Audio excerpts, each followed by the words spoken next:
देशाचा अर्थसंकल्प सलग 9 वेळा मांडण्याचा विक्रम करणाऱ्या केंद्रीय अर्थमंत्री निर्मला सीतारमण देशाच्या संरक्षण दलाला भरीव निधी देण्याची शक्यता आहे। ऑपरेशन सिंदूर नंतरचा हा पहिलाच अर्थसंकल्प आहे। ऑपरेशन सिंदूर मधून भारताने पुन्हा एकदा पाकिस्तानला जोरदार धक्का दिला होता।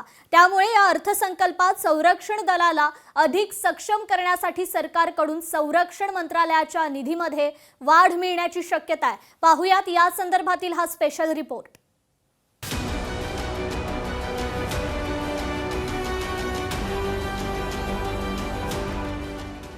संरक्षण दलासाठी सरकार तिजोरी उघडणार। ऑपरेशन सिंदूरचा परिणाम, बलशाली भारत अधिक सक्षम बनणार। निर्मला सीतारमण करणार भरीव घोषणा।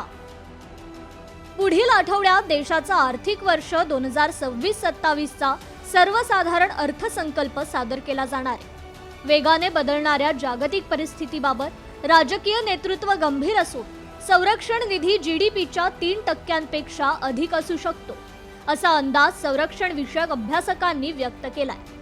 पुढील आर्थिक वर्षासाठी सादर केल्या जाणाऱ्या केंद्रीय अर्थसंकल्पाबाबत नोकरी करणाऱ्यांपासून ते उद्योगपती आणि शेअर बाजारालाही उत्सुकता लागू नये।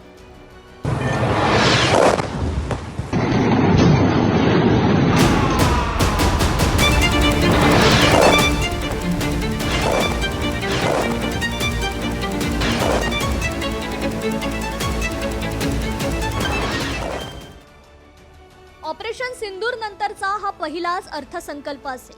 त्यामुळे यावर्षी एकूण सरासरी अर्थसंकल्प 53.5 लाख कोटी रुपयांपर्यंत पोहोचू शकेल, असा अंदाज आहे। सरकार यावर्षी संरक्षणावर मोठ्या प्रमाणात खर्च करेल अशी अपेक्षा आहे। यंदाच्या अर्थसंकल्पनातून संरक्षण क्षेत्रातील खर्चात लक्षणीय वाढ होण्याची शक्यता वर्तवली जाते।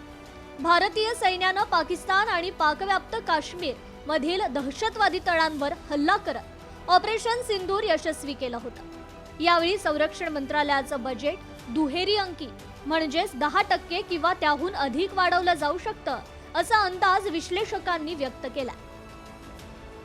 मार्च 2027 पर्यंत 114 राफेल लढाऊ विमानांसाठी 30 अब्ज युरोचा करार होण्याची शक्यता। संरक्षण अधिग्रहण परिषद विमानांच्या किमतींबद्दल आणि स्वदेशी घटकांच्या वापरावर चर्चा करणार। विमान इंजिन विकसित करण्यासाठी फ्रेंच कंपनी सफ्रान आणि डीआरडीओ यांच्यात सहकार्य। या प्रकल्पाचा 3 अब्ज युरो किमतीचा प्रस्ताव मंजुरीसाठी सीसीएस कडे। आगामी अर्थसंकल्पातील तरतुदींचा तीनही सैन्य दलांना फायदा होईल, पण भारतीय हवाई दलाला सर्वाधिक फायदा होण्याची अपेक्षा आहे। येत्या आर्थिक वर्षात हवेतून हवेत इंधन भरणारे आणि हवाई इशारा आणि नियंत्रण प्रणाली AWACS सारखी महत्त्वाची उपकरणं खरेदी अपेक्षित आहे। एकूणच या अर्थसंकल्पात बलशाली भारत या संकल्पनेवर अधिक भर दिला असून तशी तरतूद संरक्षण दलासाठी करण्यात आली आहे। या निमित्तानं भारताचं लष्करी सामर्थ्य अधिक सक्षम होणार आहे। ब्युरो रिपोर्ट, लोकशाही मराठी, मुंबई।